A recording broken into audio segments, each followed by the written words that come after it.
betul lah dia akan sediakan pendidikan macam tu. Maka pendidikan ni hanya urusan masalah dunia dan tak ada kaitan dengan Tuhan. Kan? Jadi dia sangat terbatas. Dia tak menjawab persoalan-persoalan besar.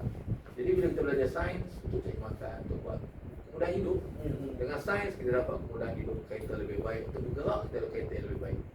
Untuk untuk makan dia ada vitamin yang bagus. Untuk pakaian kita bukan pakaian lebih baik. Material lah. Maknanya kalaulah satu orang tu dia belajar agama.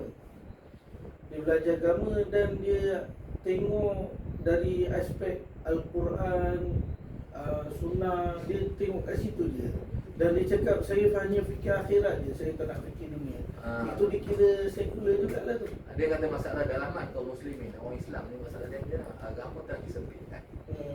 Disempitkan sehingga berkisar di sisi peribadi, berkisar dari segi ibadah khas. Dia punya diri dia, keluarga dia, dia punya dia punya ibadah dia. Kalau Tapi macam bila masuk kepada ketamadunan, masuk kepada teknologi, dia dah macam tak boleh menjawab. So kita menjadilah wujudnya masyarakat apa? Kalau orang belajar madrasah tak masuk dalam persoalan matematik semua ni sekarang Jadi masalah tertinggi. tinggi. Dia duduk dalam tepi. Orang lain selesaikan masalah dunia, dia ikut je.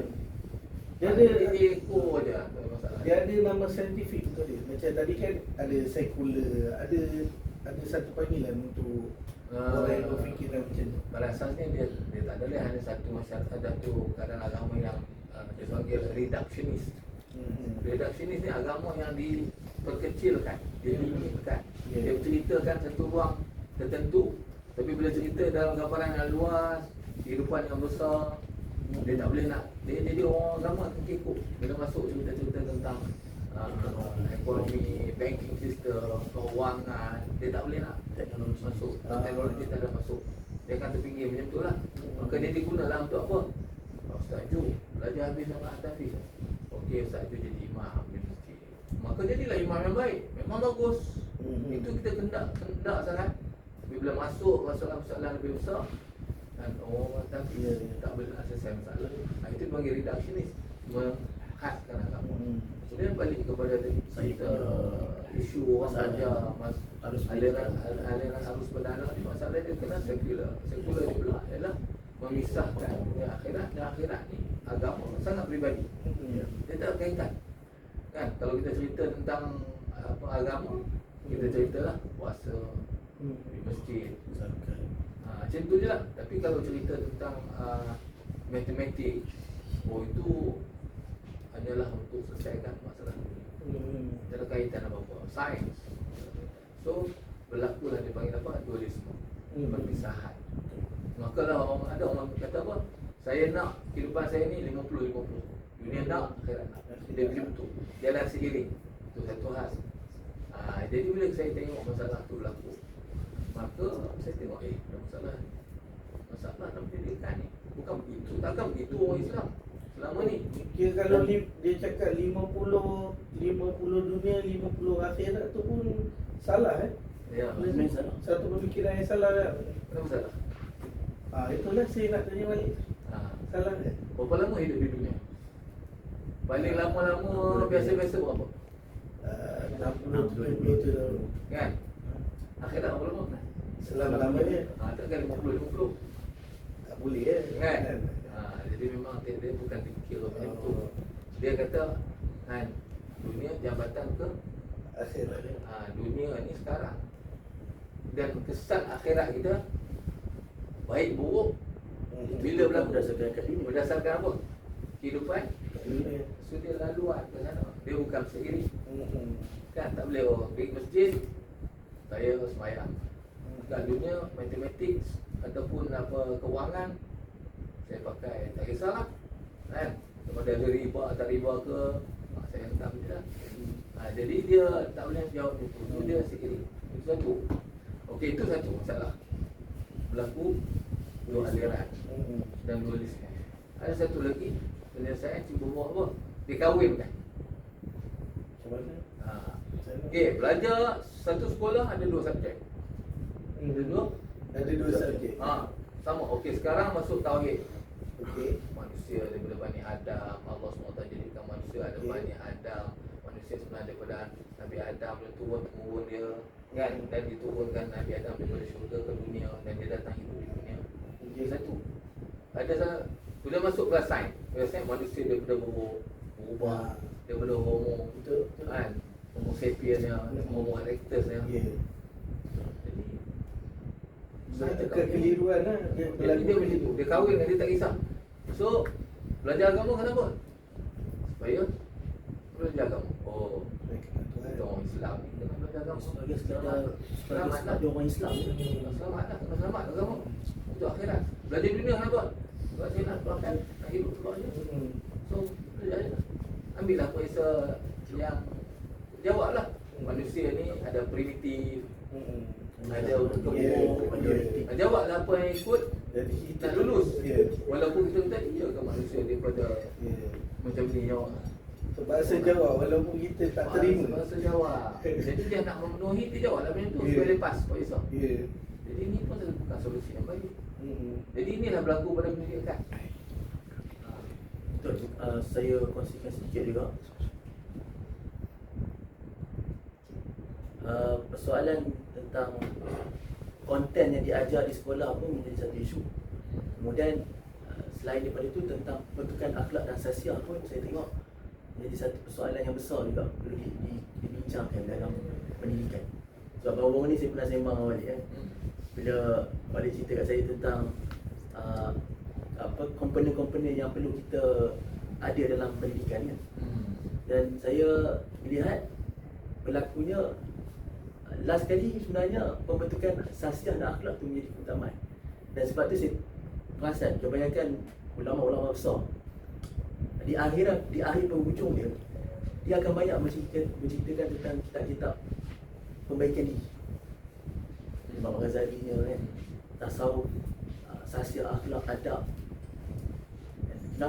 Maknanya benda ni dah dikupas tentang apa ni, Pengajar pun belajar pembelajaran yang berteraskan seksual. Dia ambil etik, dia ambil akhlak. Tapi akhlak dia untuk buat kerja. Ya. So kerja tu nombor satu, akhlak nombor dua. Akhlak tu satu benda yang kita anggap sebagai satu benda yang common sense lah. Tak Ya. ada fikir kan. common sense pula ya.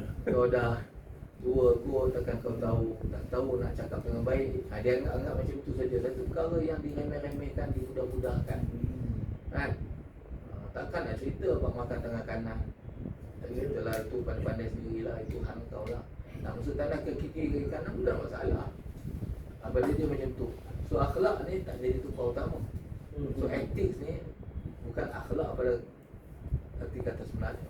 Ethics ni adalah supaya kita buat kerja ada kebaikan lah supaya jadi. Tapi kebaikan tu dibuat kerana supaya berjalan dunia dengan baik, supaya saya punya professionalism dia dijaga. Itu je. Tu orang tak buang saya kerja. Bukan kerana ikhlas.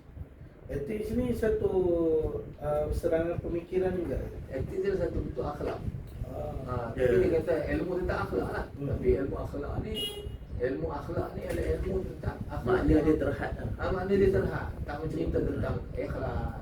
Kita ketuan dia tu. Ya, ya. Dia hanya prosedur saja. Prosedur Dia macam prosedur etik je. Itu tu dia prosedur saja. Tapi kalau saya nampak sekarang ni dia macam kesaikular pula. Ya, sebab dia ada dualisme juga. Dia kalau lah kena pembahagian tu. Kesaikular juga Jadi tu yang dari segi akhlak pun tak penting. Dari segi sekolah pengajian dia akhlak ni ada tempelan. Akhlak semua ni ikhlas ni tempelan. Masing-masing nak buat itu dari peribadi tak pun tak kena. Tapi kalau segi profesional menghasilkan benda dunia, hebatkan dunia ni, itu tujuan mereka. Kerana apa? Kemuncak kepada tamadun yang wujud sekarang, tamadun barat lah, mengoptimumkan segala sumber yang ada untuk memuaskan nafsu manusia. Itu definisi ekonomi kan. Definisi ekonomi ialah menguruskan sumber. Sumber diurus. sumber dunia ni kan, sumber makan, sumber ni diuruskan untuk memenuhi apa? Demi kehendak manusia. Kalau kehendak manusia tu tamak untuk hedonisme ataupun keseronokan dunia, maka kerja dia memenuhi, ambil barang-barang dunia untuk bagi puas hati manusia. So yang penting ialah manusia ni nak memenuhi nafsu dia saja. Selia tu ada saja. Apa dia nak, yang tu dia nak usaha. Itu je. Dia tak adalah menguruskan ni untuk datang sebagai satu amanah khalifah untuk diurus dengan baik, ada kuasa pahala kat situ. Pembaziran ni bukan sebab kerana dunia ni rosak saja. Pembaziran ni dijaga bukan sebab tak mau rosak dunia, tapi pembaziran dalam Islam dia tak mau kerana ia adalah sifat syaitan. Kalau macam tu, dan syaitan kata Allah sangat kufur kepada Allah. Jadi kita tak mau bazir bukan kerana rosaknya dunia kita saja, tapi kerana merosakkan hubungan kita dengan Allah. Itu je. Jadi akhlak yang diajar kepada sekolah biasa pun dia hanya akhlak untuk dunia tak rosak. Dunia tak rosak. Ya, betul. Jadi jaga kebersihan bukan sebab iman, sebab nak ada kaitan dengan iman. tak ada kaitan dengan iman. Jadi sebagai prosedur ya. Sebab kalau dalam, kita tengok dalam, selalu ada kata-kata kebersihan sebahagian daripada iman dia. Jadi orang tak bawa lah benda tu. Dia hanya kata-kata sekarang. Ya. So ini kita dapat rasa sangat. Pendidikan yang disediakan sangat. Betul. Saya sendiri dapat rasa lah benda tu. Kita tengok produk, kita tengok hasil, baru kita tahu sama ada pendidikan yang ada sekarang okey tak okey. Produk apa? Tengok hasil, keliling kita. Masyarakat yang bergaduh satu pasal kita nak Huru-hara. sana sini Orang dalam bandar, orang hidup dalam bandar, Huru-hara kan. kan? Kenal diri pun tak. Siapa diri dia, apa tujuan hidup dia. Tujuan hidup tu yang tak nampak kebanyakannya kan. Apa tanda manusia tak ada tujuan hidup? Dia bangun tidur dia untuk bekerja. Apa yang terlintas dia buat aja. Allah. Dia tak kata tujuan hidup dia diberikan oleh pencipta dia. Walaupun dia sembahyang. Lepas sembahyang, dia buat apa dia suka. Sebab bukan tujuan hidup dia untuk ikut apa perintah Allah. Betul tak? Betul. Jadi hasil anda sekarang itu tujuan hidup tak ada. Lepas tu sekarang datang kepada tekanan perasaan. Kenapa datang perasaan? Sebab dia hilang makna hidup apa itu. baru ni ada kes kan, kes di Kelantan ya. Sebut Kes tu. kes seorang doktor yang bunuh diri tu kan. Saya pun tak tahu, dia masih bersiasat lah. Tapi adalah kes berkaitan dengan depression lah. Banyak kes macam ni. Jadi kita pun tak boleh menafikan benda ni. Ya, betul. Tak boleh menafikan. Memang dia sedang berlaku dalam masyarakat kita. Politik. Ya, nampak. Saya beritahu apa dia karakter atau ciri-ciri orang hidup moden. Psikologi dia. Psikologi dia adalah self-serving. Hidup mesti memenuhi Kehendak aku dulu. kehendak aku dulu. Kalau saya buat ni apa untuk saya? Ya, Kalau saya berkhidmat di negara untuk apa saya dapat? betul, saya dapat. Saya buat untuk agama apa saya dapat? Ya. Saya buat agama saya naiklah pangkat. Saya tak nampak ada orang sebut nama saya tak? Kedua, tengok semua orang sebagai musuh dia. Apa maksud dia? Berlumba-lumba, berlawan-lawan. Dia tak sama dengan fasta buku khairat tu. Fasta buku khairat lain, berlumba-lumba untuk sama-sama jadi baik. Ni tak, berlumba-lumba untuk merendahkan orang dan mengangkat diri. Dalam politik macam tu, dalam ekonomi macam tu. Syarikat kau lingkup tak apa, syarikat aku mesti naik. Compete. Ketiga, dia akan ada satu keadaan dia panggil suspiciousness. Penuh dengan buruk sangka. Dia tengok orang semua dia tak mau baik. Semua orang ada agenda tersendiri untuk untungkan diri. Dia tengok orang cakap saya agama, dia kata menunggang agama lah tu. Dia tengok orang politik tu menunggang kuasa lah tu. Orang politik semua tak boleh percaya. Orang agama tak boleh percaya. Cikgu-cikgu tak boleh percaya. Peniaga tak boleh percaya. Jiran sebelah tak boleh percaya. Hidup penuh tak percaya kat orang. Yalah, benda ni pun sebenarnya berlaku kat rumah tangga balik. Ya. Kan? Suami tak percaya isteri, isteri tak percaya suami. Dan disebar-sebarkan. Pernah saya, ni saya cerita ni real pengalaman. Satu masa saya muda-muda, lebih kurang 20-an kan, 27, 24 itu, Saya kerja jadi pejabat.